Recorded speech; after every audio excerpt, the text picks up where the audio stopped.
Shields up, Iron Breakers. Welcome to another edition of the Conscast. I'm here with Joe and Jonno, the community managers of Monster Hunter. How are you guys doing? Doing great. Yeah, thanks for having us. Yeah, it's good to be back. It's been a while. Time's really flown by, man. It's been a hot minute. I'm assuming that right now you guys are kind of like the calm after the big storm that was the launch of Stories 3. And simultaneously, you also had, well, not exactly simultaneously, but like a week after, there was also another big update into Monster Hunter Wilds. So lots of stuff in your plates. Yeah, it's been a busy time. After you, yeah, sorry. I can't see Jonno right now, so I don't know when he's talking or not. But yeah, it's been a busy time. Aside from all the Monster Hunter stuff, I mean, we've had Resident Evil come out, and I'm working on Pragmata, and that's coming out in a couple weeks. So yeah, we're very busy, and there's a lot of stuff that's happening like behind the scenes too, which I don't know if we can talk about or not, but that keeps us busy too. I can imagine with Ryozo saying like, by the way, we're working on a G rank expansion, so look forward to that. Everybody's like, oh, here we go. It's starting all over again. It's going to be amazing. Yeah.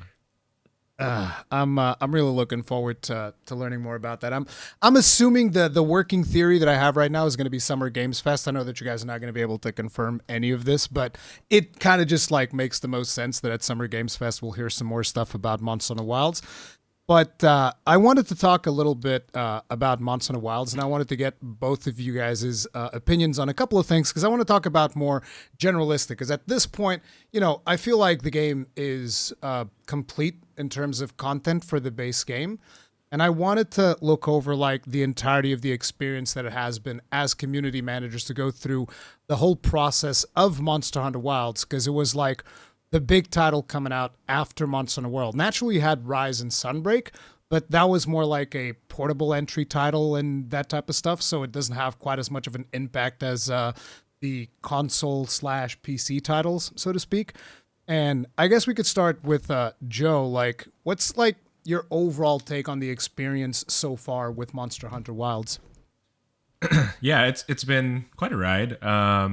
This was the first like big new Monster Hunter game that I worked on at Capcom. So yeah, lots of learnings. I think obviously like great experience with going through the launch and working through with the team on you know, kind of strategizing how do we make this game as big as humanly possible, and having, you know, such a great reaction at launch and so many people playing. I think the goal for us from like kind of the marketing and comm side was not only to kind of serve the Monster Hunter community, but also you know, how do we make Monster Hunter break through even more than it's gone through beyond Monster Hunter World and Rise?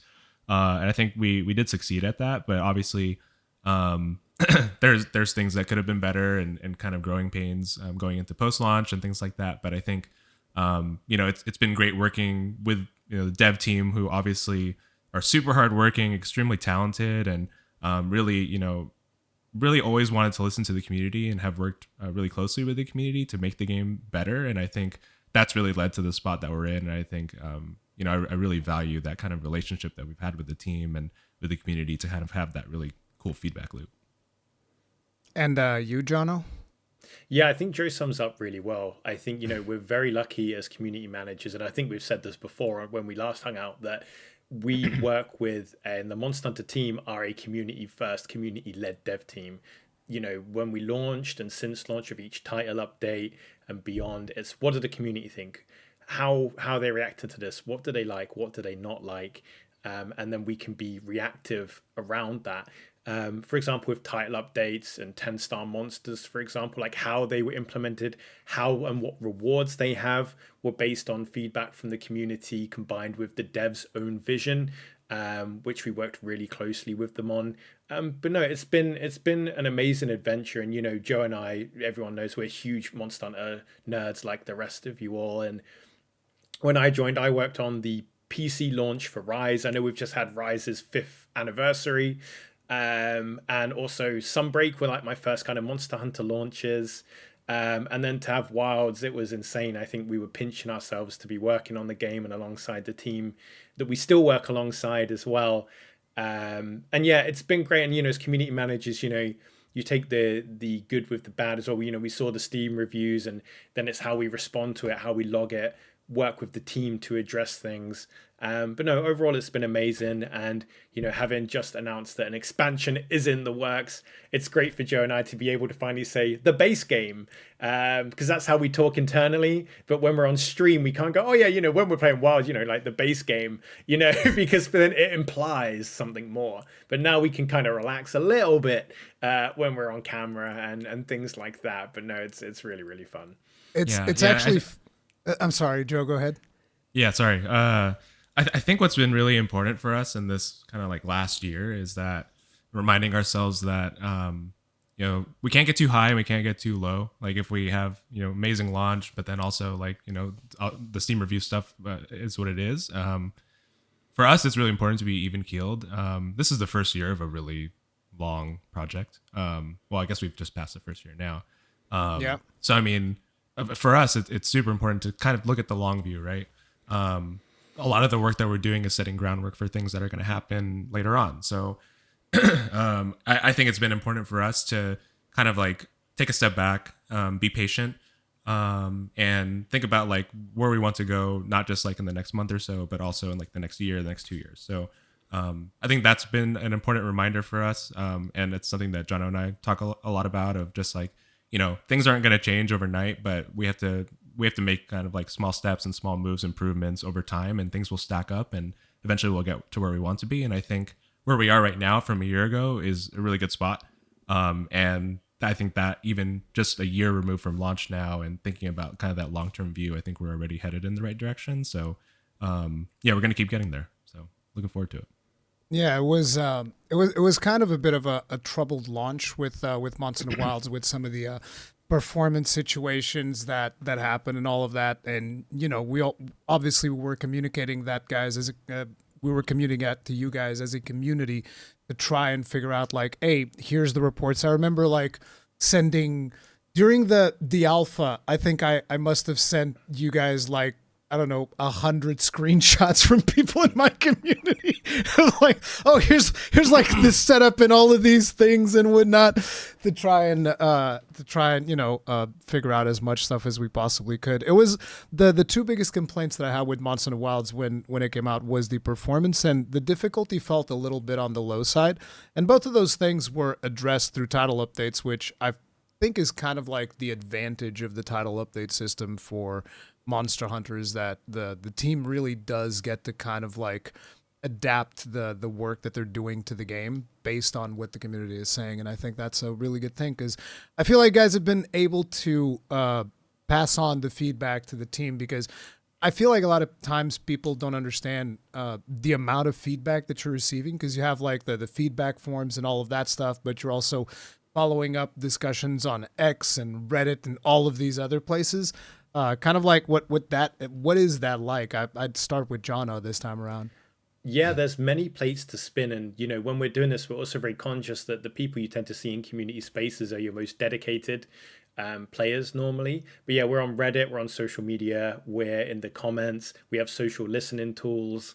And for those that don't know what those are, they're kind of like tools that pick up keywords and buzz and kind of tries to compile that into a bite-sized chunk. But Joe and I are very much fans of going there and being there ourselves. And like you said, working with, content creators, like the feedback you gave me or that Joe gets, we compile that and we give it to the dev team. And, as we've said, like the dev team really are community focused. So we will pass this stuff over and they will be using that to help squish a bug or to look into certain optimization things or, other feedback like that. So it really goes a long way. And, one thing I've really liked with, collaborating with you, Rory, is you also send us nice things. So, it's like with anything, it's easier to complain because it's a more pressing thing than it is to share something nice. And Joe and I do share the nice things back to the team as well. Like they really liked this, or, things have really changed since the last performance patch, and this is what we're seeing in response. So no, it does go a long way, but it can be a lot because, especially when you're in a critical period, like when we saw the initial Steam reviews after launch, and there's a lot of very passionate, heated responses, and you need to kind of make sure you don't take it personally. Yeah. And that you can kind of distance yourself from it and be kind of pragmatic with it, and serve the community, and make sure that the quality feedback gets through. And quality doesn't mean being nice about things. It's, can we action? Is it actionable? How does this benefit the devs by feeding it back to them? And that's kind of like my perspective in a nutshell. So I'll bat over to Joe now. Yeah, I think people would be probably surprised that I feel like we tend to come at the feedback of like, I think we're like almost a little bit more cynical. Like we're not always the ones just kind of like blowing smoke at the devs and saying like, hey, like your game is the greatest in the world. I think we tend to be a little bit more critical in that, but also like Jonno said, like we like to share the things that are really positive too. But I think that comes from us getting the feedback, but also we play the game. Like we play the game a lot. We play other games too, and that helps us get perspective on what other games are doing right, and what are they doing right in their marketing, their updates, their cycles, and things like that. So that's kind of the perspective that we come from, and that we try to share that with the team. I think something that it can be really challenging is when we kind of line up our response in our region, the pan-Western territories, versus what the team is seeing in Japan and other Asian countries. And sometimes we'll kind of like check each other's homework in a meeting. We'll share our feedback, and then sometimes they'll say like, oh well, we had a completely different response in this region. They're very Japan is really focused on this one thing that they feel is an issue. Is that the same thing in the US and in Europe? And sometimes we'll say yes, sometimes we won't see that same response. So that can be pretty interesting, and it helps kind of inform what are the things that are most important for the team. I think for Wilds, the performance conversation was definitely something that was very more pan-Western centric, whereas the Japanese audience had their criticism was a little bit more focused on some more things like game mechanics and difficulty and things like that. So it's a lot for the team to take in and try to like kind of balance like and triage what is the most important thing to do. And I think they've done a good job of trying to address all the things at the same time. But it's a balance, because we'll be saying like, guys, I think performance is number one, but they'll say we really want to address the difficulty. And we have a lot of good conversations about that. And obviously I think the team has been just really great at taking that feedback and really putting their heads down and working on the things that they think are important. So we really appreciate that. It's actually interesting to hear that like different regions would have different things that they would be concerned with, because usually, like I'm in the West and I'm just thinking, the biggest problem is obviously performance, but then you're like, oh no, the people in Japan actually thought the biggest problem was difficulty. And I thought difficulty was also an issue, but I'm like, I kind of the thing that I'm getting from my community is more so on the performance side of things. So that would usually be the stuff that I would kind of like try to feed back to you guys as much as I could. And to try and point out and try to come up with like, oh, here's this hardware seems to be like more problematic or whatever, from as much data as I could gather from people. But it's interesting to see that like different regions actually addressed like things a little bit differently from that. So I'm also curious as to what, if you guys can think of like a story of like something, a community interaction that happened with each of you guys, like what was one of the most interesting things that happened to you guys throughout this process of 1 year of title updates and patches and all of that? I guess we can start with Joe this time.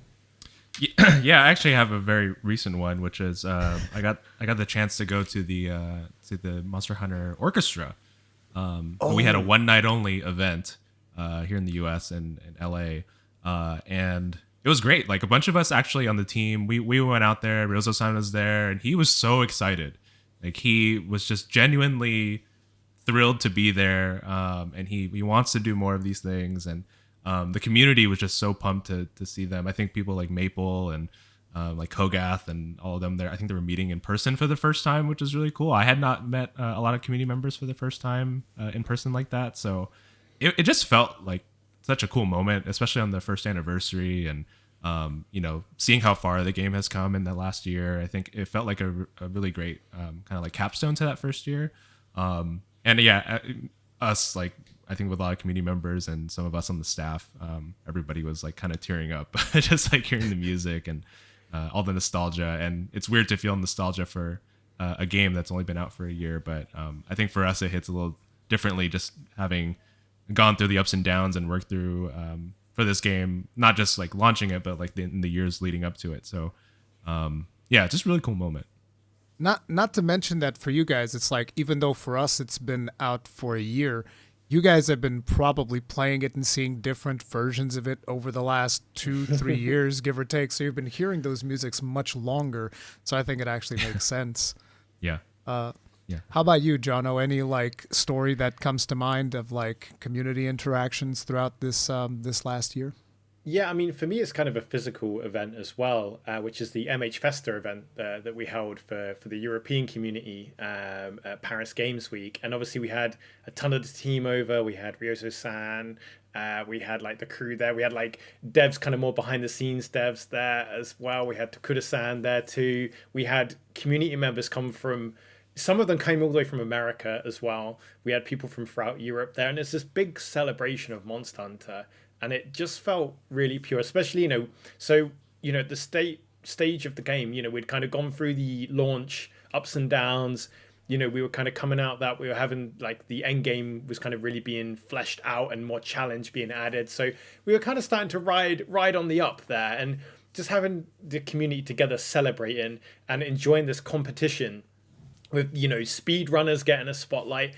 And everyone just being so happy, the devs mingling with the community. Like we had like official sign sessions where we had to like extend the queue massively. People bringing merchandise from like the earliest days of Monster Hunter, that old kind of like 3DS copies of like, 3U and things like that as well. And it was just a celebration, and it reminds you of just being part of something so special and kind of what a privilege it is to work in this community. And that was really, really special because, as I said, it's easy to complain online, especially. And, that can sometimes kind of cloud your thought. You're like, oh, there's just this negativity everywhere. But then you also realize that there's so many people that not only enjoy the game, but it means so much to them and they're so passionate about it.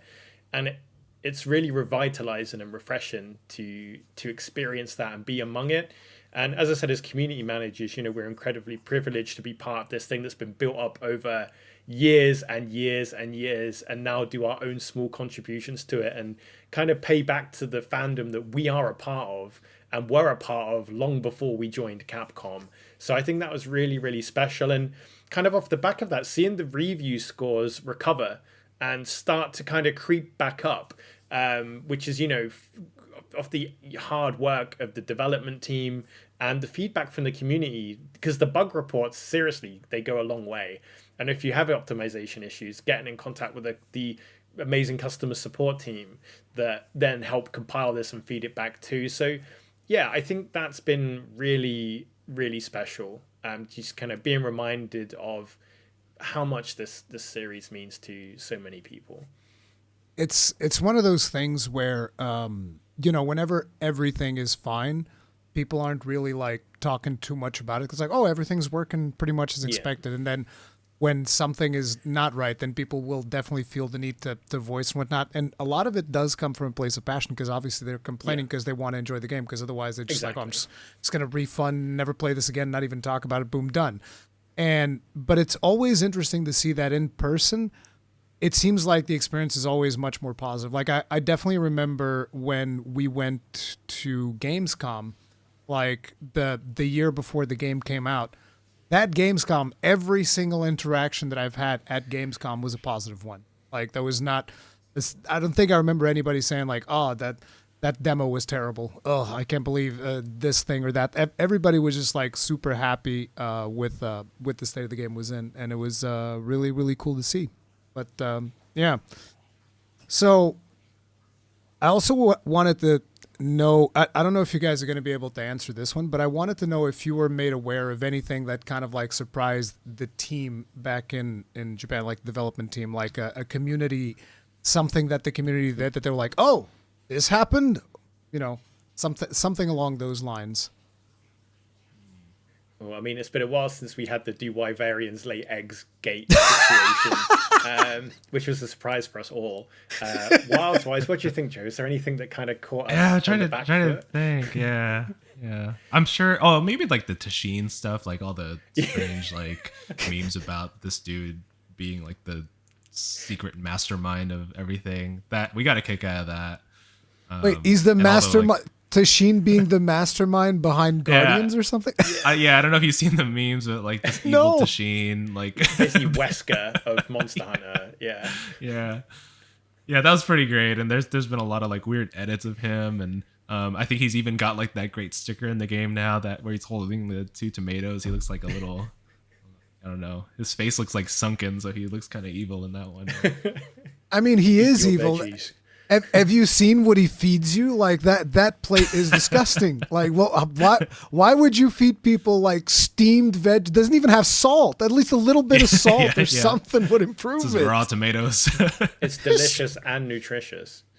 I'm not sure about the delicious part. I'm not gonna lie. Like the Wilk does not. I don't think that's gonna be particularly healthy. They use it as fuel.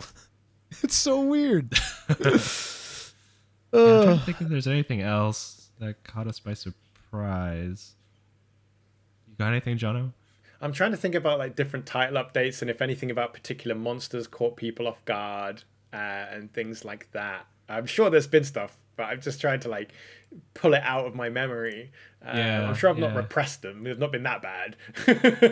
Yeah, I mean like the stuff with Omega, I think that was intended though of just like this being like the ultimate challenge, like the ultimate test of your skills, and seeing people kind of get like pushed to the limit basically with that hunt. That was interesting. Did you solo Omega, Joe? Like with no support hunters? No, with support hunters. Oh yeah. I mean, like without. I actually think players. it's easier. I think it's easier without co-op players because the support hunters. If you get like the right setup and you know like and it also has like a little bit of a I guess like more unique mechanic where like somebody will take the enmity, and if you go ahead and or if you take the enmity, then the AI will take it like right away from you. So I find that pretty helpful. I don't know if it works that way in co-op, but yeah, it's like a pretty predictable thing you can do where you can go ahead and get it, and then they'll just be like, "Whoops, it's mine now." It was actually funny. I know that Jonno soloed it because I saw the stream. I think that was the first time that you soloed it. It was on stream. Yeah, and I did it because there was someone in chat being really negative, saying it's too hard. This is this is way too hard.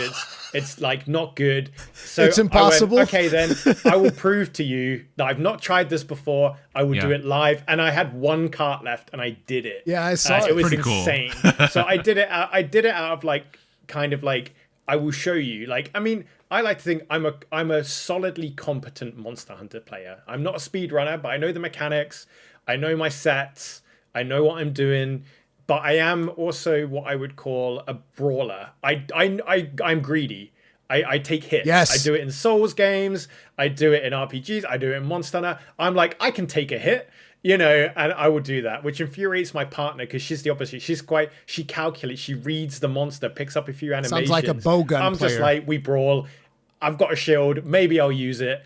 Let's see what happens. So yeah, I did it live on stream, and I was like, you can do it because, as Joe said, you know, the support hunter system's brilliant. I mean, I loved followers in Sunbreak, right? So I have this inherent bias.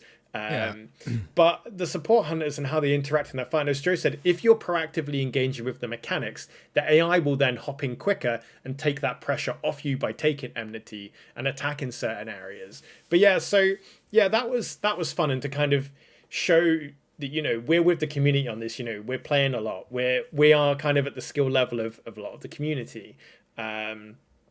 So yeah, no, that was fun. But man, was I sweating inside. I was like, I can't triple cart now. No, boy. I can imagine the pressure. It was really funny to see. But like on Savage Omega specifically, when I started trying to do Savage Omega, I think I did a live stream of 14 hours or something ridiculous like that. And at some point, Ark was in there with me as well, and we didn't clear it. Because we were just doing it with players. We were not going to do it with the support hunters. Like, no, we're going to do it with players. And it was only on the second day or something like that we got our first clear eventually.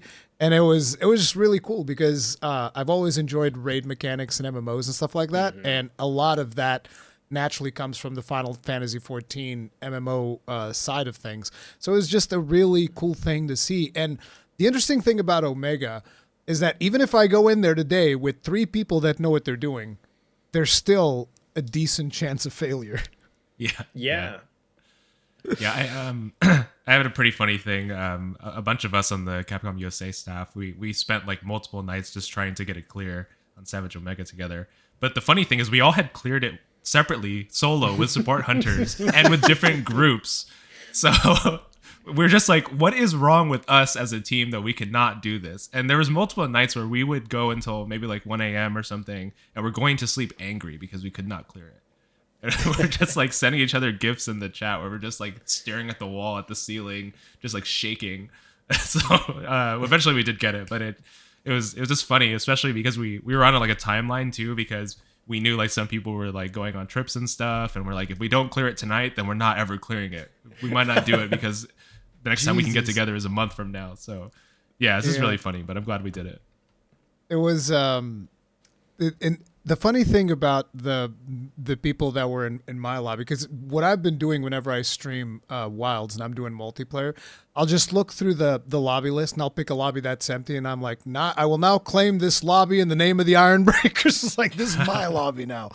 And for Omega, we had to like figure out a way to do 2 lobbies because there was more than 100 people that wanted to join in.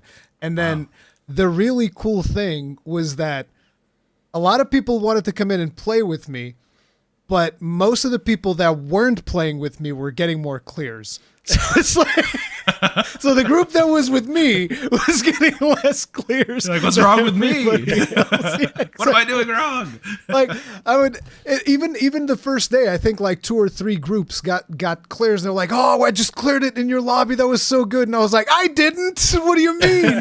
I want to clear it too. But it was funny, and there was this one player that I always remember. His name was Z Mystery. I think he probably went into you guys' streams as well, and he was always an Arc stream and whatnot. And it was this hunting horn player that just put all the support skills that he could find. So it had like wide range, mushroom mancer, the usual stuff, speed eating and free meal, all the stuff, and then a hunting horn to boot to just add all of the possible buffs. And every time that you would play with this person, it was like a 90% chance that you would win. Because they had like the buffs that give you regen and all of these crazy things. And it was just like such a smooth run whenever they were in the run that was just so comfortable. Yeah. Absolutely. I remember I'd been like bashing my head against the hunt for a while. I had cleared it a few times, but it was not easy, right? And then I joined Miss Watts's stream. And her chat and it was herself and 2 other people and myself. We cleared it in like 18 minutes and just absolutely shredded it. Just like, there are gods in this stream right now. Like, there's no way it should be this easy. So I for sure got carried there. I think that. I'm sorry. Oh, sorry, John. Like my little tip for it, my little cheat code for Savage Omega, Guardian Arkveld Hunting Horn. For two key reasons. One, it's Echo Bubble makes you immune to ailments, which is great throughout the fight, especially in the Nasilla DPS check. 2, Sonic Barrier. That's your best friend. You spam Sonic Barrier all day long, and the amount of carts will drop massively. Like that thing, it feels like it was designed to take this monster down, kind of thing. But yeah, that's Guardian Arkveld Hunting Horn. It is your BFF in that hunt. Oh, that was a ton of. So, I wanted to ask about something that you guys started doing specifically for this game. I don't think, even though there were feedback systems in past entries, I don't think there was something exactly like this, which was the guild reports. I wanted to talk to you guys a little bit about guild reports. Which one of you guys wants to go first, telling us about guild reports? Go for it, Jonno. Yeah, okay. So this is kind of like testament to the kind of close relationship that Joe and I are very lucky to have with the dev team.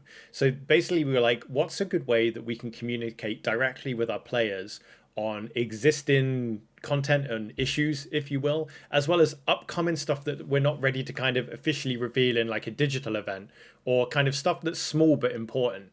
And that's kind of where guild reports came from. And, ever since kind of like back in the rise and kind of return to world days where we were increasing the frequency that we communicated directly with the community, both via Steam blogs and social media and the website, this was kind of our evolution of that. This is the dev teams themselves and senior devs on Wilds going, we want to share stuff with the community. We want to increase our visibility and build that trust, and also rebuild some of the trust that some people may have lost with how they felt the game was performing on their systems and game stability.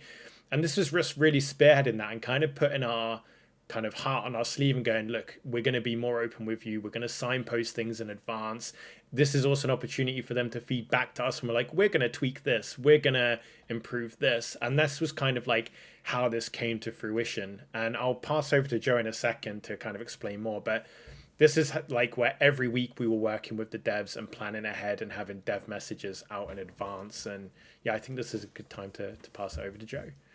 Yeah, I think it was really important that for the community to be able to see what's on the dev team's radar and like, has this caught their attention, and is it something that like they should care about, or that they should be focused on?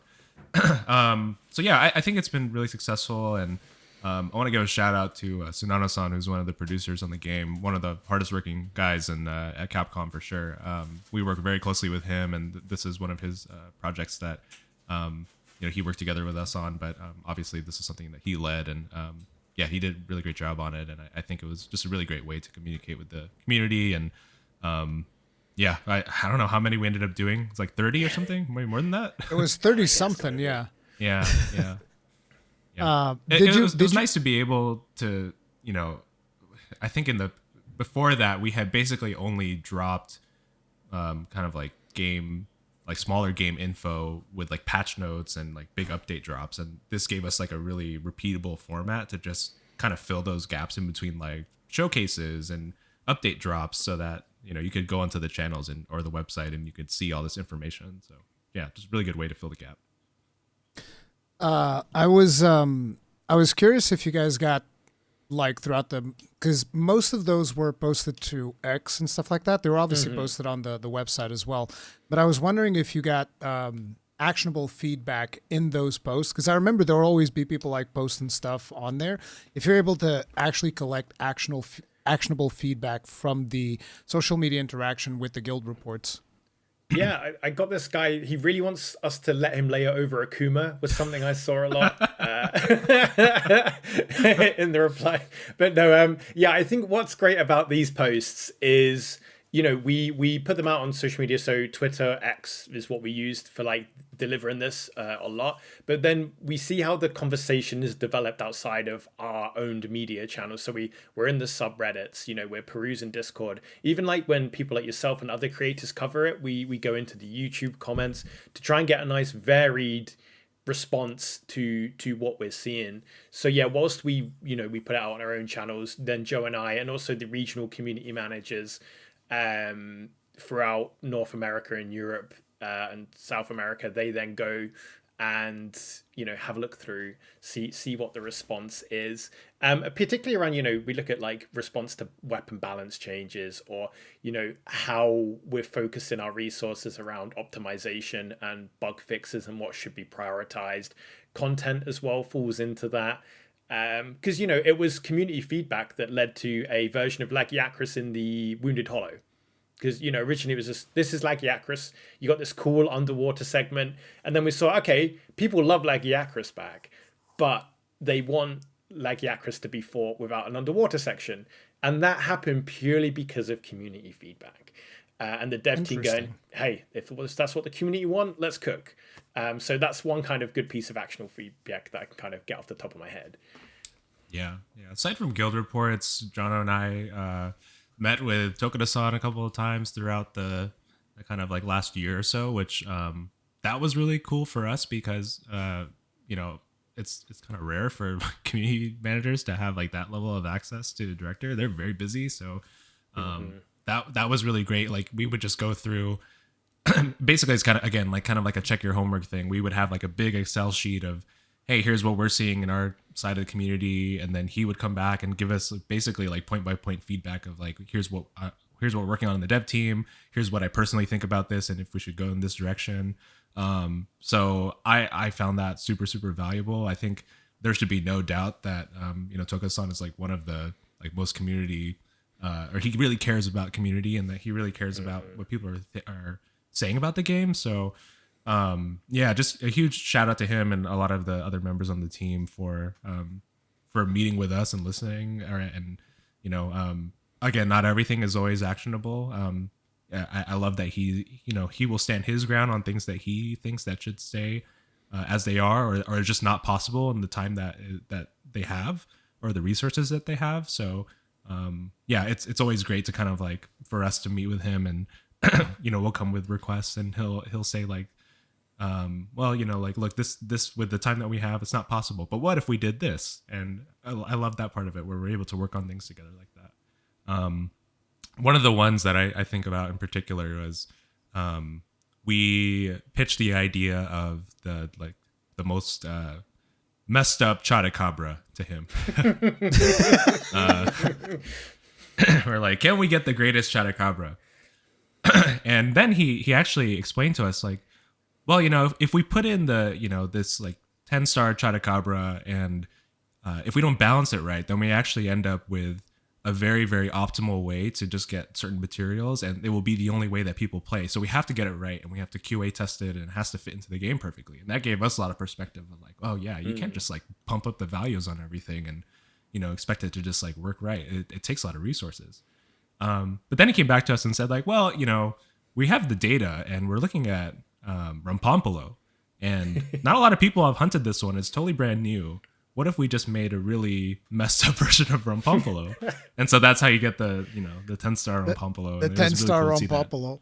It was the first time I fought him, I was like, whoa, wait a minute. He just straight up carded me. I was like, hey, wait, what do you mean? It's like, you can't do that. You're Rampompolo. Stop. Yeah. Crazy. And I think, as it was in development, Jonno, he might have like mentioned to you at like Festa or something like, oh, it's really hard. It's really bad. Yeah, he said it will mess up any other monster it comes across as well in the environment. And it's the same as well, because Paris Games Week, it was before we'd revealed, I believe, that 10-star like Arch-Tempered Arkveld was coming. And we were chatting about that there, and he was like, this is the juiciest cherry on the cake. That's me kind of paraphrasing it. And he was just so excited. And I was like in awe, like, oh my goodness, there's going to be this like special Arkveld come in, like, and we were discussing that, and and then to see what this Arkveld became at release, and then the OST, I was like, I was like, this is so cool. But yeah. That's not when it was announced. You guys were talking about it behind the scenes, I guess. Yeah, we're talking behind the scenes. Yeah. Because we didn't know about 10-star monsters back then. I was I'm pretty sure that's way more recent. Yeah, I'll let Joe continue, but kind of because as he said, when we hang out, like when we were last at the offices in Osaka together, we were sat in a room with Tokuda-san and Sonano-san, and we had a big whiteboard, and that's where we first discovered and discussed 9-10-star monsters. But I'll that's right. chuck the ball back over to Joe. Oh, you're taking me back now. Yeah. That was a fun one. Yeah, where we were in Japan for other reasons, right? So like other projects primarily, but then for the team to like take the time to sit down with us and like just talk about that stuff super informally. That was really cool. I think that was the first time we had fought Lagiacrus too. So yes, it was our first time with it, and it triple carded us. just destroyed us. But also, it's that classic like demo feeling of just being thrown into a build, and you're just like, you don't know what the build is doing. Yeah, I'm pretty sure it was a high level one as well. It wasn't like the intro one. It was like it felt tempered. That's my excuse. Yeah, I think that was the whole like the talisman system he explained to us as well. But I think at the time it was not like a fully formed thing. So he was really looking for our feedback, and like especially like looking at the chain of like 9 to 10-star monsters and like the things they were thinking about adding at the time. And it was cool to give feedback on that whole system and how that was going to shape out. And man, like for us from the community side to think about things in that way, you don't really like think about how hard and difficult it is to like look at expected player behavior and like, is this going to be something that people like? And Like, how can we tweak this? How can we improve this system? And are players going to take advantage of this, or are they going to think it's like too grindy or something? Or is the grind a good thing? Like, those are the questions that we had to like start asking ourselves. And I realized how difficult it is as a designer to think about this stuff. So kudos to those guys, because they're the geniuses behind the scenes, and there's a lot of like people that they have to serve and to make happy, and it's a tough job. So I think they did a great job. Definitely. I think as community managers, Joe and I were sat there getting the whole galaxy brain kind of gift, kind of the like, hearing the wisdom and the passion and intelligence from Takuda-san and the team as they explain the thought process and the player thought process. And it just shows, like as Joe said, how much thinking and how much they have to kind of look ahead when they're planning what some people think are easy things, like, oh, just crank up the numbers to make every monster 10-star. As Joe said, like when we were like, we want the chattiest Cabra, and then we had that conversation and things. Yeah, it's such a privilege. And as Joe touched on earlier as well, like, we're community managers, we're marketers, and I think that really shows how much care and passion and weight the team do put on community and our players. And yeah, it was truly enlightening and amazing, and really humbling for Joe and I to be asked our thoughts on things and what we had learned from the community. And I hope that also shows, say we are these Monster Hunter turbo nerds like all of you, and we share that passion forward when we get the opportunity, which we're lucky to get. Yeah. So from your point of view, and from the community interactions and the stuff that you guys have seen throughout social media and stuff, because you've clearly seen even more than me, what were out of the new systems that we got? So like we got the weather system with inclemency and all that stuff. We got like more open world hunting. We got the wound system, so on and so forth.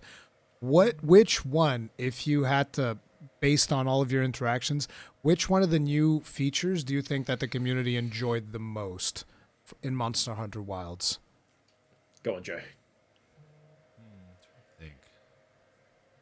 If you already have the answer, you can start, Jonno. I've got one in my head. I immediately jumped to one. Yeah, go for it. So for me, I would think focus mode. I think focus mode, at first, people were quite cautious and concerned about it being like an easy mode or a crutch. And I think focus mode has been a boon, especially maybe for greatsword users, which I can't comment on because, less whiffs. But I love the kind of flexibility that it gives hunters and the extra mobility and accuracy. And it also means that we've been able to have more challenging and more aggressive monsters because the hunter can react and respond and aim accordingly. So I think focus mode for the utility and extra flexibility it gives you to express your skill, I think has been a big win for the community. And I think much like the wire bugs in Rise and Sunbreak, which are initially viewed with caution, I think hopefully it's kind of been accepted with open arms as like, this feels normal, this feels great. Like when we see people go back from Wilds to have a little go in World and Iceborne, and they're like, where's my focus mode? Oh my goodness. So yeah, I would say that. I mean, it was kind of like the same thing with the wire bugs, because we all got so used to wirefall that I remember when you would jump back into World, you just like be pressing the wirefall combo. It's like, oh right, it's World. There is no wirefall. Yeah, Return to World was rough at first, trying to get my muscle memory back in.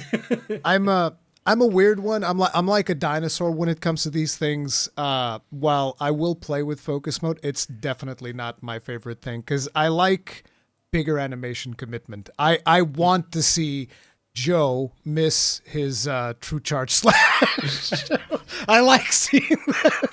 And I want to miss true charge slash if I'm playing greatsword. So I'm going to watch you with your Wyvern fire, and I'm going to be like, he's going to miss. And if I see that reticule come up and you snap, I'm going to be in your YouTube chat, Rory. No. Listen, when you see me play, it's on by default. It's always on. As a matter of fact, one of the requests that I had was like, can we just make it so that whenever I draw my weapon, it's already on so that I don't have to press the button? Because it's just, with the gun lance in particular, it's just straight up mandatory because the Wyvern Stake full blast combo, it's almost impossible to aim without focus mode. You just start Wyvern fire, Wyvern blasting all over the place, missing the monster completely. But I'm sorry, Joe, you go ahead. Yeah, I think for me, or at least two of the things that I personally really like, and I think have been generally well received. Power clashes and offset attacks. I feel like these are two Oh, things that should yes. stay as staples, hopefully, going forward. And they're not things that you really think about anymore because they're kind of just like naturally part of your moveset now. But man, it just feels like they're so good that it's almost like, was this not always here in like every game, right? Like they feel great. But considering that every monster can be offset, but not every monster can be power clashed, I think us shield users got the short end of the stick. It's like, Maybe it's something in the future. I think we need every monster to get power clashed, okay? And just to keep things fair. I'm just saying. Power clash just for all. Yeah. I don't know if we can handle that much endorphins at once, because you know it is when you get that power clash, this primal bit of your brain lights up and you're like, like it just feels great, especially when it's in a clutch moment where you like back up a teammate, or especially like I think Arch-Tempered Arkveld is primed this, because obviously you can power clash with them and it's such a dangerous aggressive monster and the music's blurring. I'm just like, oh, I need more of this. I was actually kind of salty the first time that Power Clash was revealed, because I remember you guys showed it first with the bow gun, the heavy bow gun, and it just fires around into the monster's mouth. And I was like, wait, I want the gun lance to do that. What do you mean? And then it comes off and the gun lance like reloads mid animation, like all stylish. And I was like, yes, it's so good. It's like one of my favorite things. I still get excited every time I see it. I'm like, yes, I got it again. Super good.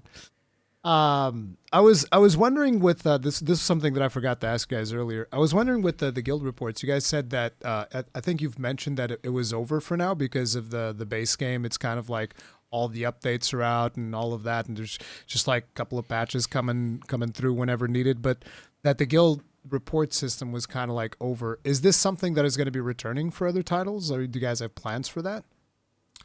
I don't think we made a decision on what we're going to be doing with it in the future. It's possible it may come back, but as of right now, yeah, like no current plans for it to come back, but we'll see. Yeah, I think that the big learning for us is, we've set a new bar of communication with the community, and we fully intend to uphold that. But whether it's as guild reports or a different iteration of that kind of communication, we're ready to meet the community at that level and beyond as we move forward. Just don't expect anything too soon, as Joe said, because Yeah.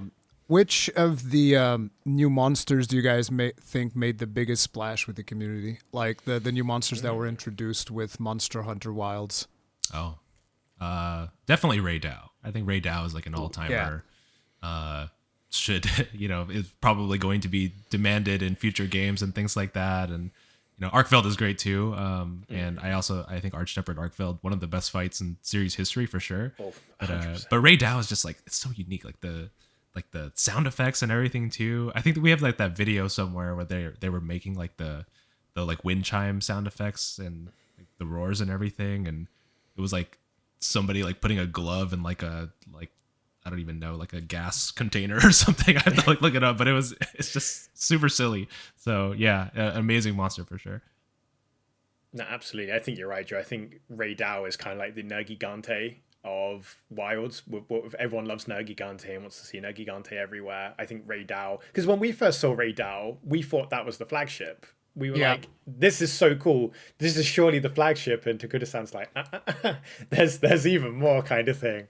And that was many, many moons ago when we saw that. But yeah, I think Ray Dow is such a good choice. I mean, for me as well, I'm a really big fan of Jindahad.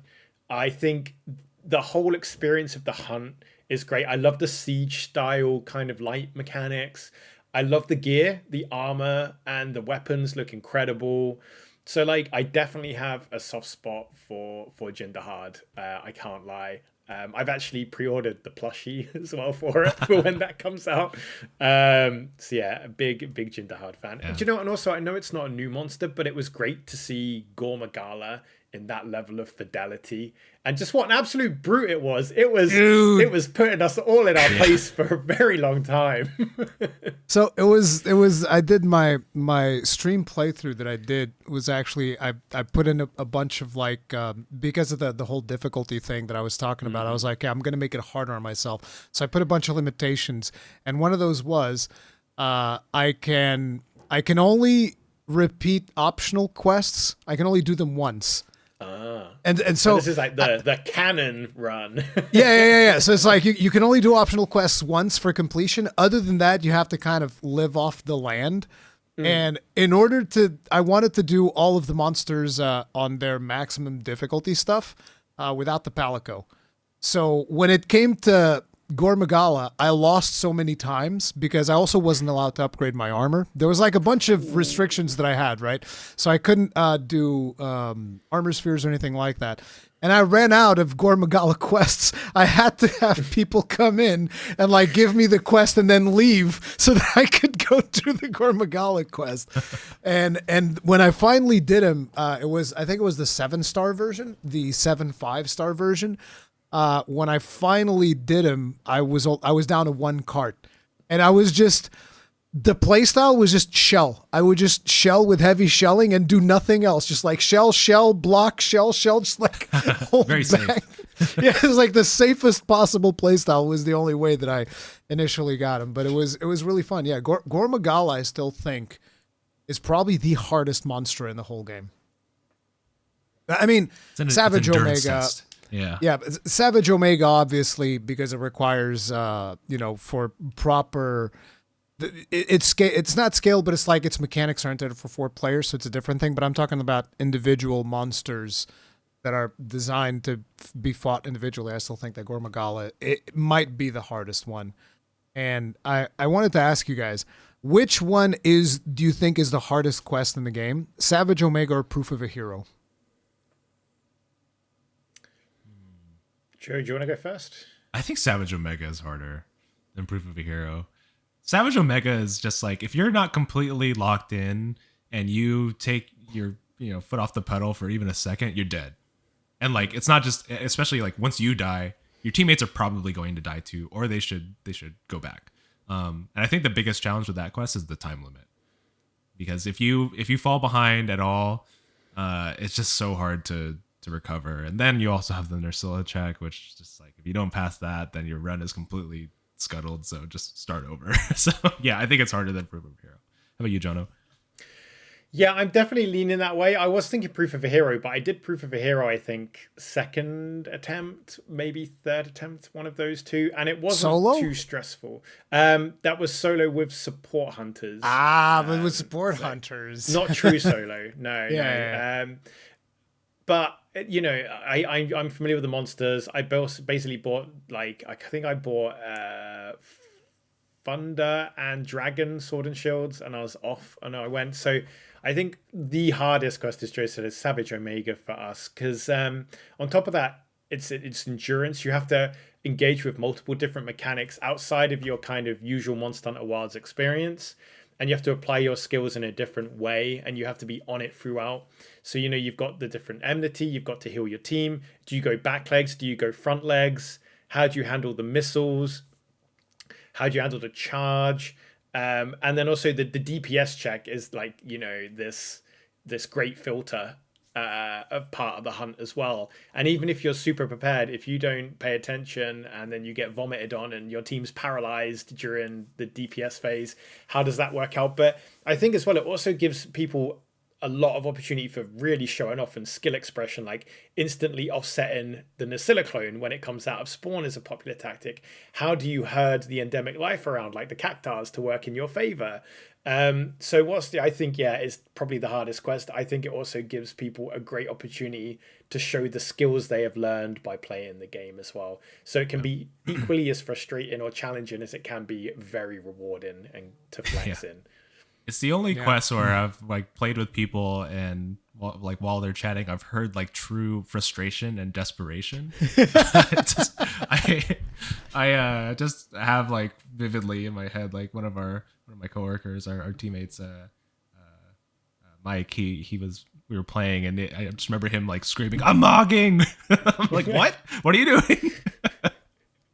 I totally forget that that's a mechanic in that hunt. The using the Mog of the Ages. Yeah, the Mog of the Ages. Yeah, he's like yelling, "I'm mogging," and then I see that he carded. It's like, oh boy. But no, he's MVP in that one too. So shout out to him. That's how we cleared it. Hammer user. I think that Savage Omega is still hard in Proof of a Hero, but Proof of a Hero was really hard. And funny thing is, you guys said that probably the biggest, the most received monster by the community is Raydao, which, by the way, I don't agree. I think the best new monster is Chemitrice. Just gonna throw that one out there. Chemitrice is friggin' amazing. Like, I think the monster is awesome. I think that having a brute monster that's basically a huge chicken is incredibly original. Not to mention its gear looks absolutely phenomenal. Like, that hat is one of the best hats. Love it. And even the armor set itself is also really cool. So yeah, Chemitrice I think is the better one. But you guys said that probably from a community standpoint, Raydao is the most well-received monster. And it's funny because in Proof of a Hero, I think Raydao is the hardest monster to deal with. Yeah. At least for me, it absolutely is the hardest monster to deal with. Because I can take all of the other ones on, no problem, but like Raydao is usually like the make or break because of how much he zones. He just zones me. He's like, yep, I'm just going to shoot lightning 5 times in a row, and you're just going to sit there and take it because there's nothing you can do. Yeah. Yeah, I think I agree with that, actually. Yeah, Raydao is probably the toughest one of those. I mean, maybe tied with Arkfeld, but Uthduna, I think, has a lot of weak spots and a lot of chances to offset it, which helps a lot. And then New Udra just has like so many squishy parts, but in that specific hunt, if you don't bring, what's that skill? The one that negates adaptability. The fire? Yeah, adaptability. Yeah, you're going to die. Yeah, you will die. So, yeah. New Udra was actually one of the few Arc-Tempered Elders that I made a guide for because I think that New Udra might have been the more challenging one to get the time. All of the other ones I got reasonably fast. New Udra was like, no, listen, you need to hit this toad when he moves areas, not the other toad before it, this one, because then when you drop the rocks are going to trigger the other toad. He's going to fall asleep again, and then you sleep bomb him twice. I have all these things going on. And I'm like, and then you switch gun lances so that you have 2 fresh wyvern fires midway. Yeah, that whole area with like all the sleep toads and the stalactites and stuff. You gotta do that optimally. I think it's like a 12-minute hunt in order to get the No, I think it was right? 14. It was 14? It was a little bit more forgiving than 12, but it's still very, very tight to get the timing on that one. Yeah. One of the funniest things happened in one of my streams, which is like we kind of knew the patterns that New Udra did, like down to the letter, so everybody knew my strat video and all of that. So I'm just seeing everybody do the thing that I say in my video, which is, he's going to exit out here. So we're all going to put like traps, and everybody's like we put down like 4 traps. So he's going to have to trigger 4 traps before he leaves. Right. And then we're beating on him and everything's going fine. And suddenly New Udra says, nah, you know what? I think I'm going to take this exit today. And I was like, wait, you can't do that. And there's like 4 traps laying there. He just goes the other way. Yeah. And we're all like, no, what are you doing? He knew, yeah. He saw the traps, and he's just like, "I'm read your inputs." It's funny. But anyway, another game that came out recently, as we've also been talking about, is Stories 3. I've been playing that game pretty much nonstop since it came out. It is so much fun. Like, that is just such a love letter to the Monster Hunter universe, I feel like, the way that game is portrayed, that I'm just super, super happy about what the team has managed to achieve with the art style, the overall improvements to the mechanics from Stories 2. One of the things that I know the community is still a little bit disappointed is like, what about the co-op? What about the PvP? We really like that stuff. I think that's probably the only negative thing that I've heard about Stories 3. That and Endgame, but we'll talk about Endgame. But like, what has been you guys' perception from the community so far with Stories 3? Let's start with Jonno. Yeah, I mean, I think it's been great. I mean, before it came out, we kind of marketed it as like an evolution of the franchise, which, is quite a common marketing beat you see across the video game spectrum. But with this, it really, really is. And, we've loved seeing the community response to stuff like habitat restoration, the return of dual element monsters. And I think the demo was incredible just to show off the game and also the tenacity of the stories community and the things they can do that we didn't intend them to do at all, by the way. And how we kind of rolled with that. And yeah, I think, seeing people try Stories 3 and see how much more mature Stories 3 is compared to its predecessors has been amazing. And, we also all thoroughly enjoyed the Simon conspiracy theories and copium and hopium we saw pre-launch. We won't discuss exactly in case there's people that haven't played yet on things like that, but we very much enjoy the Simon fandom. We do these like Valentine's Day cards every year, these like kind of low effort Valentine's Day cards. And I made one Low that effort. was Give yourself some credit. They got Comic Sans on them, okay? Oh no, Comic Sans. And I made one for Simon that was something like, "I'm never going to leave your side" or something like that. And I sent it to Jonno, and he was like, "Nah, I think it's too far. It's too spoilery." So yeah, that one stayed in the drafts, unfortunately. But then I made one that was instead like extremely thirsty. That was just like what if we were more than friends or something like that, and people seem to like that. So yeah, it's fun to see I think this happens with a lot of JRPG style games, but like people are kind of just like thirsting over the characters, and I think people like Korra a lot, and Simon obviously is one of them. Gaul, that's been fun to see, like people really liking the characters. Oh, and Eleanor too. Can't forget about Eleanor. Everybody talks about Korra and Eleanor, and I'm always like, Amara is just right there. Like I don't know. I don't know what's going on. I guess it's That's because our mom, she's man. Yeah, I think that's the point. I think it's like that. I think it's because it's the main character's mom. She's instantly like not allowed as a romance. I was like, hey, listen, I'm not the main character, okay? That's That's true, none of my business. Yeah. Yeah, that's been some fun stuff. So in regards to the demo, I think that what you guys did with the demo for Stories 3 is actually really, really fantastic. And it's something that I wish we had more of, because it's very rare that you get demos nowadays. They just don't happen that much. And I understand, because with the ballooning of development costs and all of that stuff, it kind of becomes a little bit prohibitively expensive to do demos. But demos like this, I feel, are incredibly positive for the community, simply due to the fact that it doesn't feel like it's a waste of time. Because a lot of times when you're playing a demo and you're thinking to yourself, well, I'm going to check out this demo, but then if you like it, you don't want to put too much time into it, because it feels like it's a waste of time, because then you're going to have to do the same thing all over again in the game. And, seeing these demos where the progress actually carries over, I think it was a really, really good thing, because I know that Gaijin put like 40 hours into the demo at least. And I know of people that put in even more than that. People kept telling me, oh man, I'm like 30 hours in the demo, 50 hours in the demo. Somebody said I heard somebody say that there was a player that filled the zone with Espinas. Like the whole starting area of Azuria is just Espinas everywhere, and I'm like, you guys are crazy. Like, I don't know what you guys are doing. Yeah, you know something funny is sometimes demos can be like a little bit of a blind spot for us in terms of like what access and stuff that we get to it, because in the office we have like the full build and everything, and we did have access to this the build of the demo a little bit early on, but we don't always play it till the end because we have the actual like game that we can just play instead, right? So we didn't know how much content was in there and like the actual like limits of it. So then people getting to like Namiel and stuff and finding Espinas and then hitting like the level 15 cap, but then still managing to do all of those things. Level 10. Level 10. Yeah, it was even worse. Yeah, that's even worse. That took us by surprise. We were like, what are they doing? But testament to the Monster Hunter community. You put like any imposed limits on them, but then there is like some kind of crazy challenge for them to achieve, they'll figure it out. So we learned our lesson, and we'll keep doing it.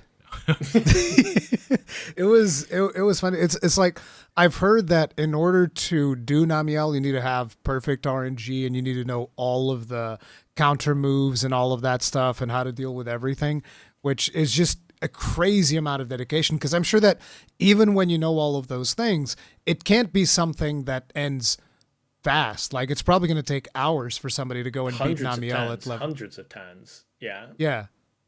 It's absolutely insane. And what I liked about people figured out, like, in order to fight Namiel, I can't remember the exact order, but it was something like, in order to beat Bracky, you had to beat Espinas. So you do Espinas, then you do Bracky, or the other way around, and then you do Namiel. So they had to do these really insane challenges that we didn't put in there to be beaten.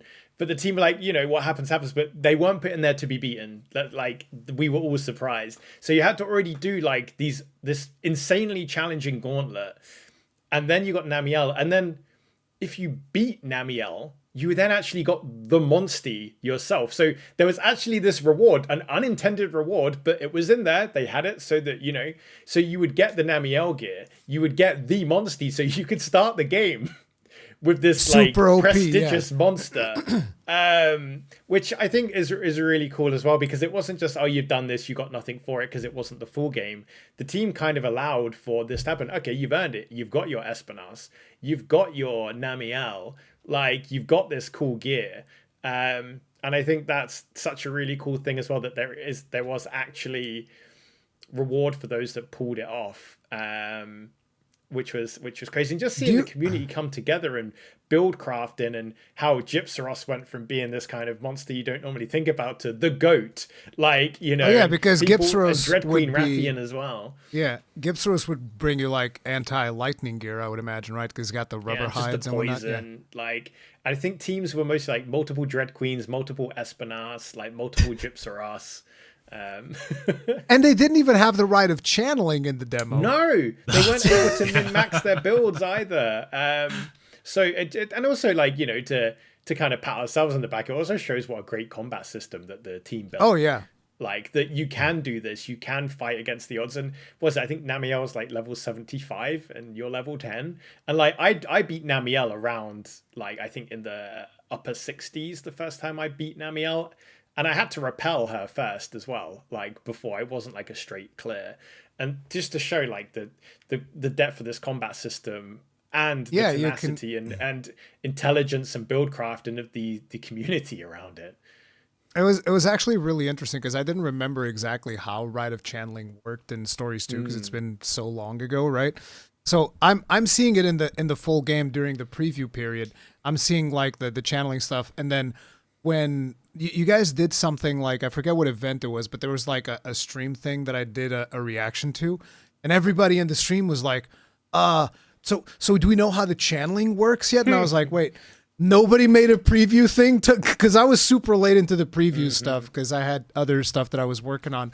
And so when I got there, everybody was like, yeah, we don't know how the channeling works yet. And I was, I need to make a video about that. That's actually a good video idea. So I made a video explaining how channeling works, and everybody's like, oh, we don't lose the Monstie anymore when we channel and take the skills out? It's like, no, you get to keep the Monstie. And it's really, really cool, the way that they've allowed for that level of customization. Oh, definitely. I think it was Gaijin Hunter as well. I checked his video, and he had a Gravios that was called like Gene Bank or something. I'm sure it was that. And I just love that the team have gone, credit to you. They're trying to, maximize your enjoyment. So, you don't have to overly farm, but there are rewards for farming, but it's not going to soak up the majority of your time, and that you can just freely trade and experiment with your Monstie builds and what genes you have, and also thematically it plays in, because you're here to like restore the environment and take care of monsters. So if one of them kind of fades into the ether when you take a skill off them, it's kind of like, turn into dust. Where'd Gravios go? Gravios is gone. They've just gone over to the got over to the next area, don't worry. I've taken what I need from it. But now it's just, you're just trading over things like that. So I love it, because I've been playing around. I've got quite an end game squad with like Elder Dragons and other things. Obviously my favorite, no spoilers, is Bracky. Don't worry, I'd say Bracky's in the demo. So he is in the demo, yes. Safe. And obviously Bracky has an incredible kinship attack. And I love it's Bracky the best general, one so far. It is the best one that I've seen so far, is Bracky. Very good. So there's a ton of stuff that was added with the channeling system and all of that customization. that you get to go and mess around with. But this time, it was also allowed for monsters to change elements. Like, did you get feedback on why the team decided to go that route? Because it feels like such a kind of like a weird thing to have like these dual element monsters and whatnot. Yeah, I think aside from the kind of cool color combinations, taking a step back, like those more are at a sweet. high. Yeah, yeah. I think the one for Ray Dow is really cool. The like neutral element, that one's cool. Yeah, kind of taking a step more back into like all of the RPG mechanics. One of the biggest goals and kind of directions for this game was to make it more of a JRPG and just diving in on all of the systems that were in the previous two games and amping them up, but also layering on. So things like habitat restoration and the rite of channeling, those are all kind of part of that. And even later, once you get the excursions and all that, the goal was really just to make a really deep RPG that people could spend a lot of time in and kind of like min-maxing and just really like pushing things to their limits. And I think they really achieved that with this game. And in general, I really love the first two Stories games. But I think in this one in particular, I think all these systems have really elevated it to something like, I think of it like comparable to something like a Xenoblade game or, one of those games like a Tales of game that is really at that level of like kind of the higher echelon of JRPGs. And I feel like that's really brought the Stories franchise into kind of that same tier. I was just waiting to see if you wanted to comment on that, John. Yeah, and as well, I think as well, especially around the dual element monsters. Obviously, dual element monsters were like a very popular part of Monster Hunter Stories 1. But the feature wasn't in number 2, and the team saw that people were like, "Oh, we really miss this. We miss having our different colored monsters and how it affects them and stuff like that." So the team were like, "All right, then we're bringing dual element back. It makes sense with habitat restoration, as Joe said as well." So it was the devs once again being very community minded alongside their vision for the evolution, the third one in the series. So it's great to see dual element back as well, and you get, as Joe said, like Ray Dow, especially the like normal element and the dragon element, for example. My Bracky is a water normal dual element, so it's the bluest Bracky in the whole land. And it's really, really cool. And obviously there's like stat and skill benefits to that as well. But it like really allows you to kind of, as a player, reflect your own favorites and kind of create your own space within the lore and the game of like why you have a monster this color, or hey, maybe you just wanted like a Chatacabra that's like black and red, and now you can, kind of thing. So I love that kind of freedom it's given the player. And one big thing for me personally, I think with Stories 3 that I love, and obviously we don't have multiplayer in Stories 3, but the community still shares a lot of things. And one of them I love, and you mentioned it earlier actually with the Espinas epidemic, is the world changes depending on what monsters you release in environments, because they physically appear there and they'll be roaming around. And it's a really nice visual. You'll see, like, for example, I've got Astalos flying around Azuria now, and Lagiacrus swimming around Azuria. And you can have a lot of fun with it. But we've also seen people take it to the extreme. And I won't go into some spoilers with some late game monsters, which some truly heinous things we've been seeing people do in the desert area.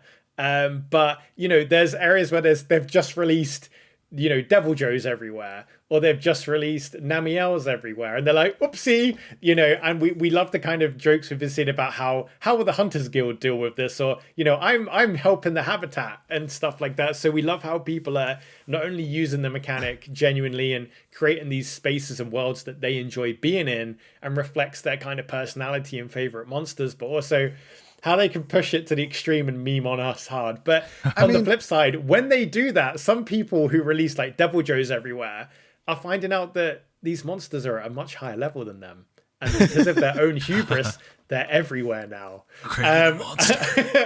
Yeah, it's like kind of, reaping what you sow. And we love how people are engaging with this mechanic on different levels. And once again, it's this flexibility, and whilst they say there isn't direct multiplayer, this kind of social element of sharing your worlds and these kind of situations you've created as part of your story when you're playing through the game. I like to think the dual element mechanic was put in explicitly so you could have a red kazoo that is blue colored. Yes. It's like the blue pink Rathian as well we saw in the demo times and stuff like that. It's hilarious.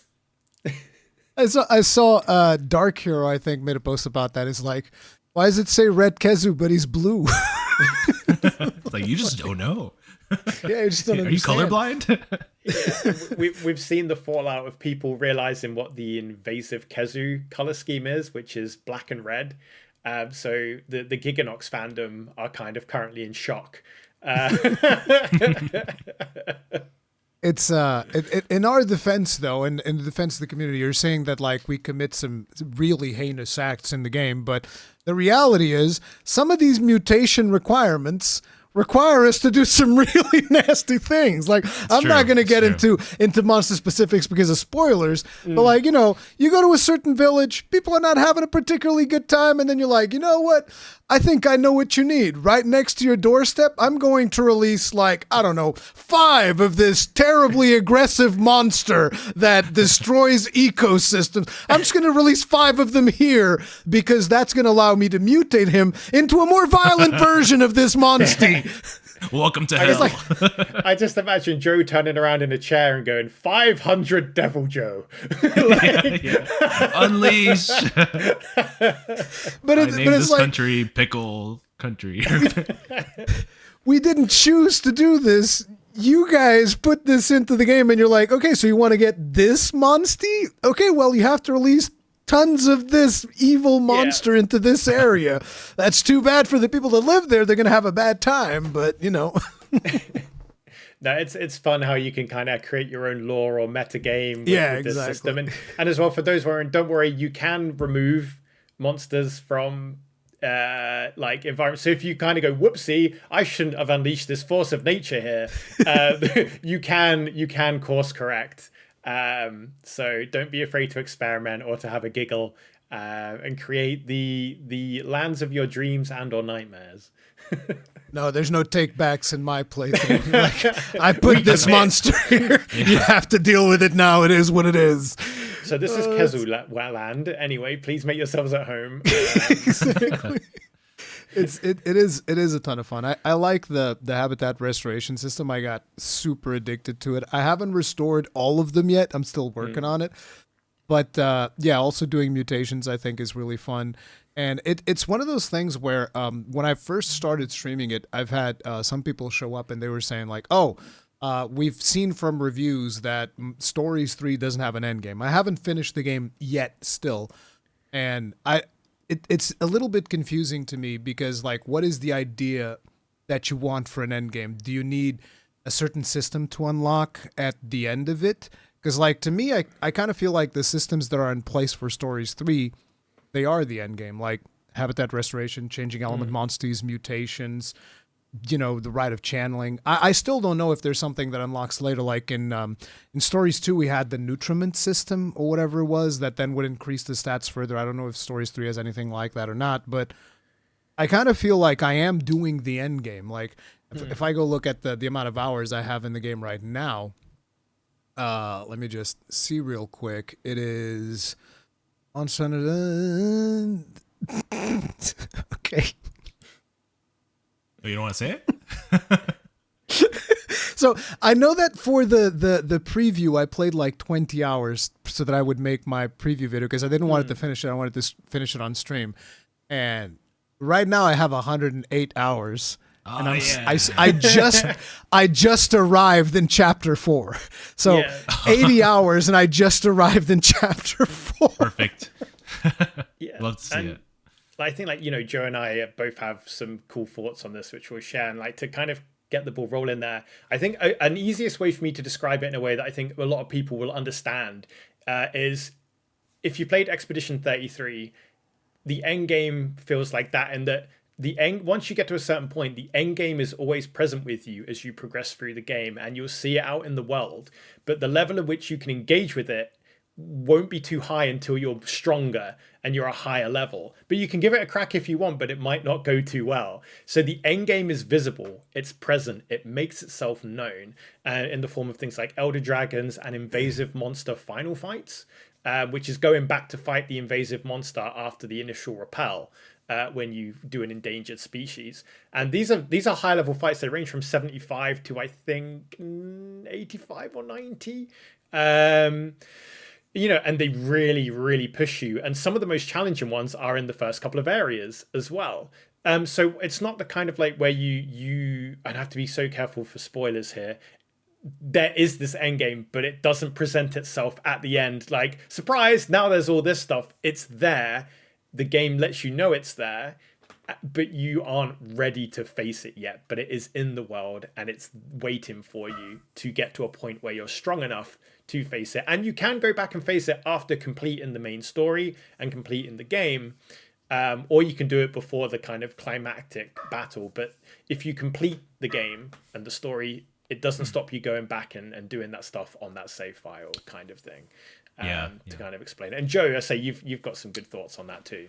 Yeah. I guess just to start, this is my personal opinion, but I'm kind of the mindset that like just because a previous game was structured in one way, that the next game doesn't have to follow that exact same format.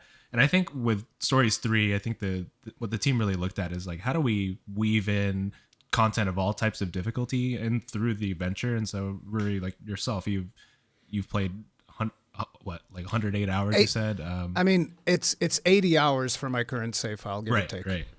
But you haven't finished the game yet, right? So no. So I think that's like a sign that, the team has made has done a great job of like kind of weaving in a lot of this like high difficulty content that's optional, and then you can kind of like, as you kind of progress the game, you get different monsters in your party.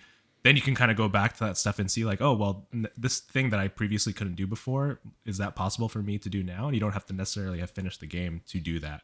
So I think that's always been a really great part of a lot of RPGs that I like a lot. As you're still kind of having that leveling journey, you can go back and take on these really tough challenges. And then maybe you'll find out you're still not quite there yet. So it gives you something to look forward to as you get stronger.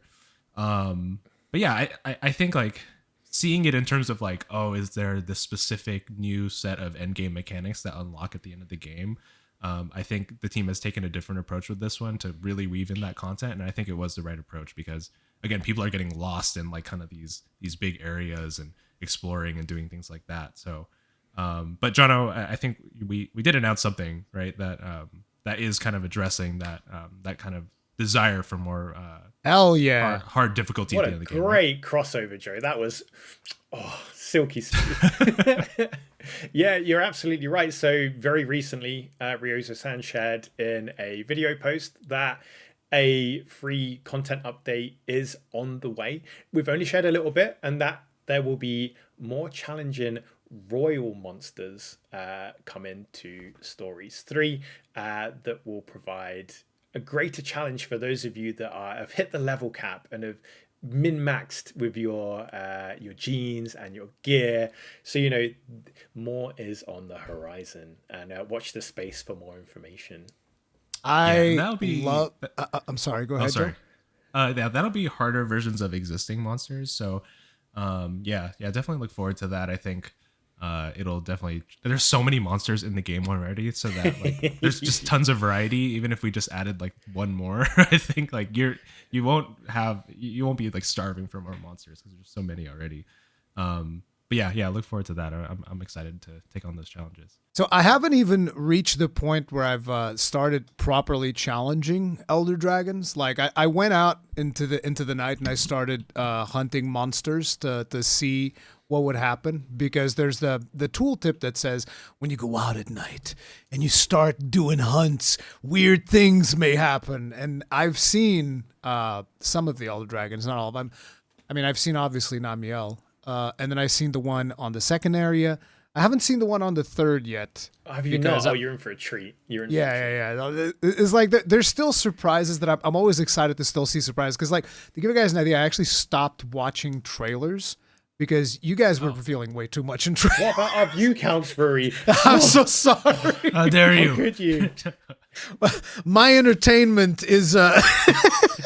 that's my priority. I want to enjoy the game, But no, I think that the way in which we can engage with these systems is really good. And the fact that you can go back and you can do things at harder levels even at the start. So like I got my Bracky when it was more than 10 levels above me, I think. No, I didn't get my Bracky till the 4th area. What? Oh no, I got it.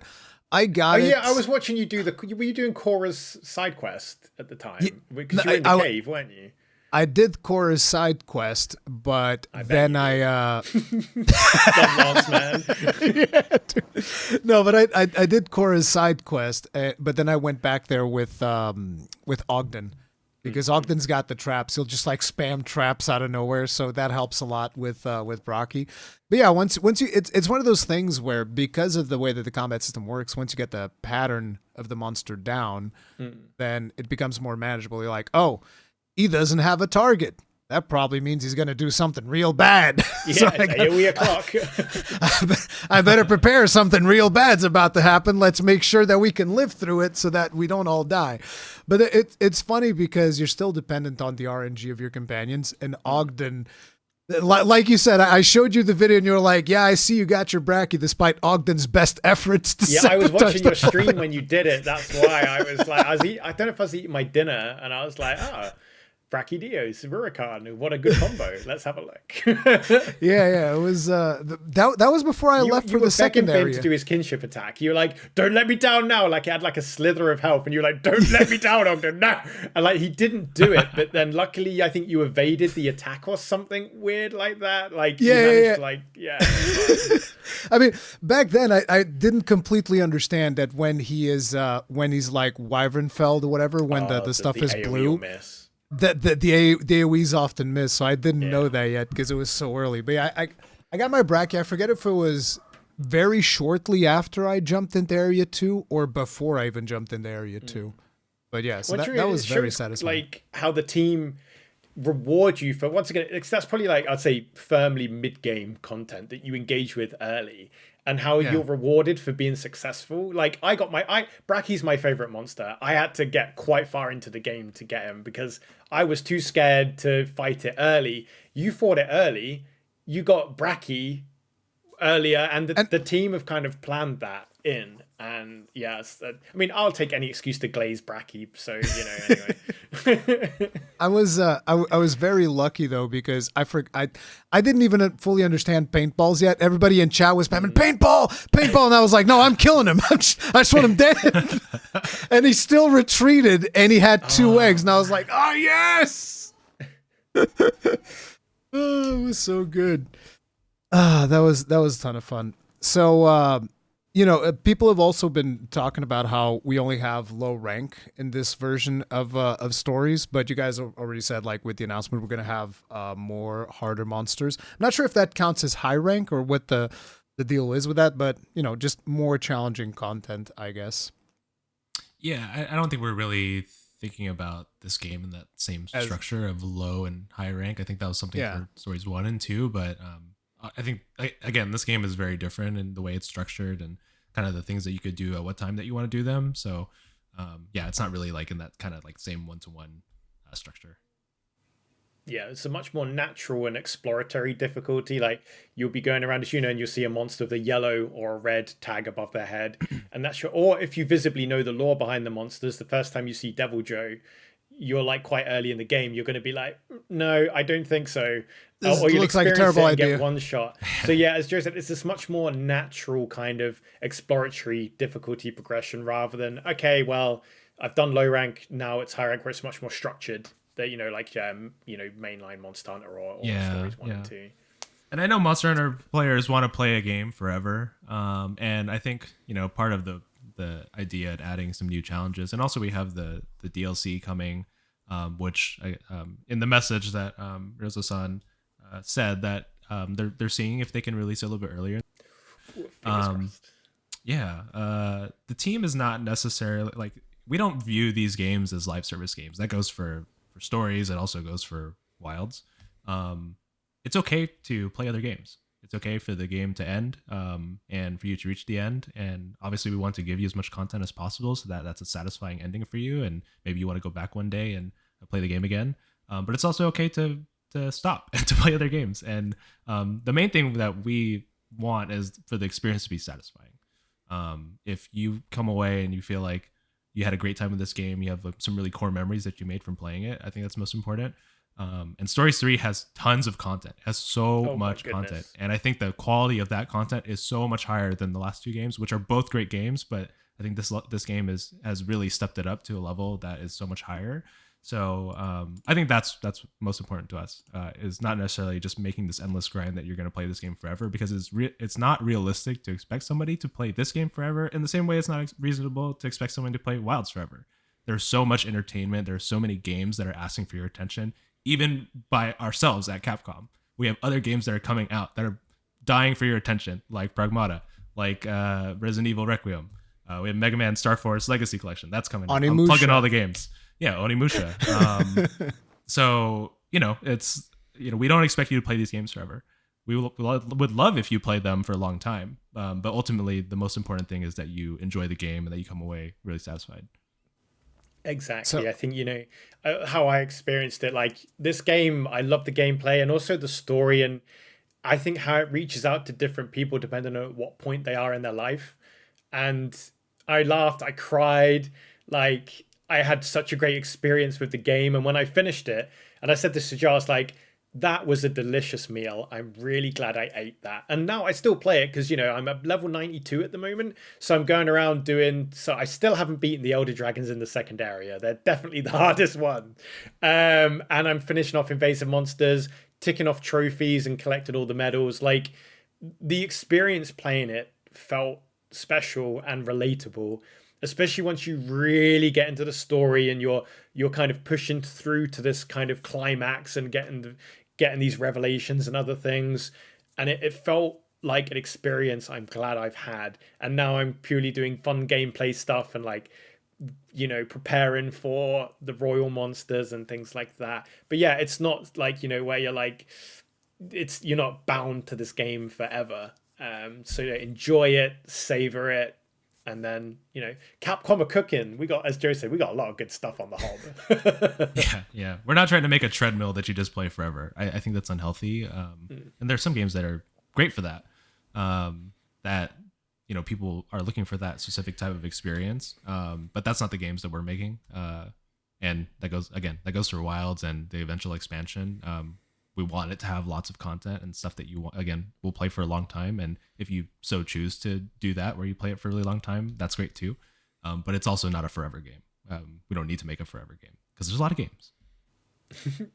It's like, in terms of the story, just like the story has been, for me at least, it's been one of the better ones in terms of when it comes to. I only played Stories 2. I didn't play Stories 1 because at the time it came out, I was doing something else and never got around to it. But like Stories 2, I absolutely loved it, and Stories 3, I feel like the story's already above it from what I've played so far.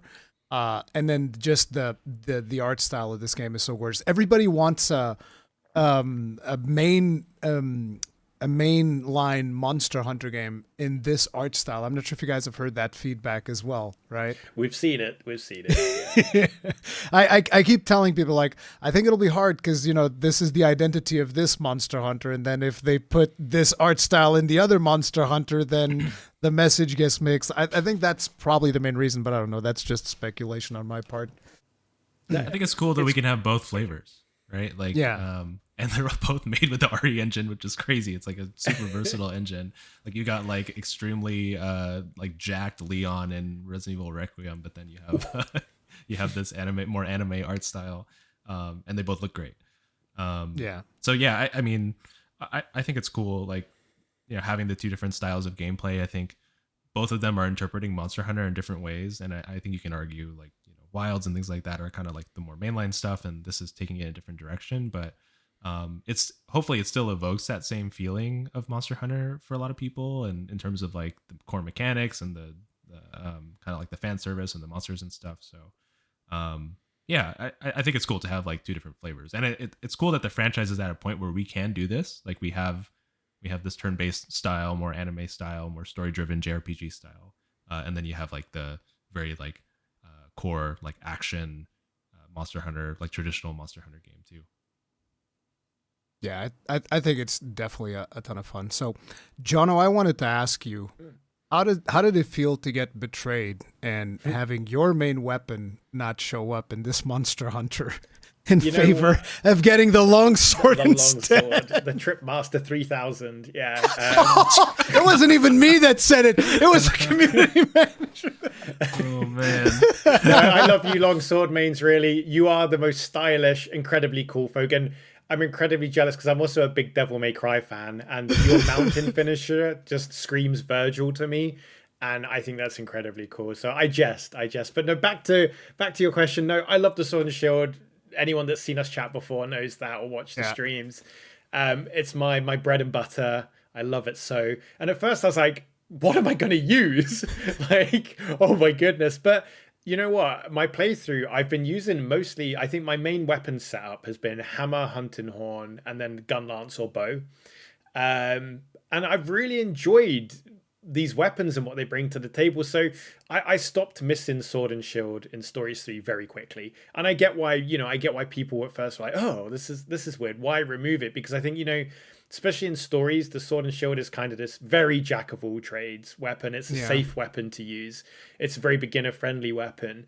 Whereas it's not really needed in Stories 3 because each weapon really has such a defined identity in your loadout that having one that was kind of middling, I think, would take away from the combat experience. So I was fine. I was like, you know what? I like the hammer. I like the hunting horn.